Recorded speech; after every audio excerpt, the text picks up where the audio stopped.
ఒక 20 సంవత్సరాల క్రితం 2004 ఎన్నికల తర్వాత అధికారంలోకి వచ్చిన ఒక పెద్ద మనిషి మొత్తం పరిపాలనా వ్యవస్థలో తన సొంత మనుషుల్ని డిప్యూటీ కలెక్టర్లుగా, డిప్యూటీ ఎస్పీలుగా నియమించే ఒక ప్రక్రియకి, ఒక దుర్మార్గానికి శ్రీకారం చుట్టి చంద్రబాబు నాయుడు గారు నమ్మి అనేక సంవత్సరాలు ఎంసెట్ నిర్వహణ అప్పగించిన ఒక మంచి పేరున్న అప్పటి జేఎన్టీయూ వీసీ గారిని ఏపీపీఎస్సీకి చైర్మన్గా వేసి ఆయన చేత ఈ దుర్మార్గాలన్నీ చేయించారు అధ్యక్ష.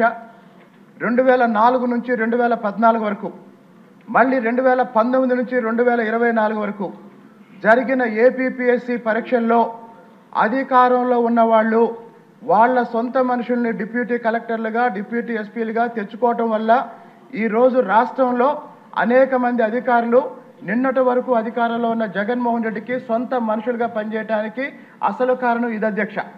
రాజకీయాలకు అతీతంగా పరిపాలనలో నాణ్యత పెంచడం కోసం పబ్లిక్ సర్వీస్ కమిషన్ని పూర్తి స్థాయిలో ప్రక్షాళన చేయటం మొట్టమొదటి అంశం అధ్యక్ష.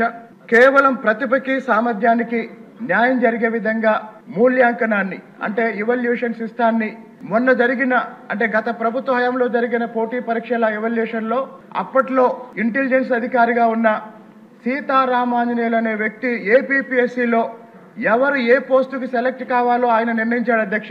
ఈ అన్యాయాన్ని అరికట్టండి.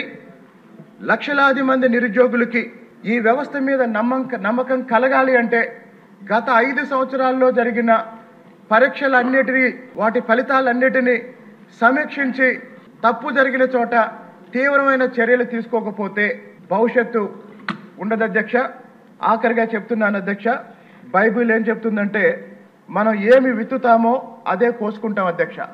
కాబట్టి పరిపాలనా వ్యవస్థలోకి మనం ఎలాంటి వాళ్ళని పంపిస్తామో పరిపాలన కూడా అలాగే ఉంటుంది అధ్యక్ష.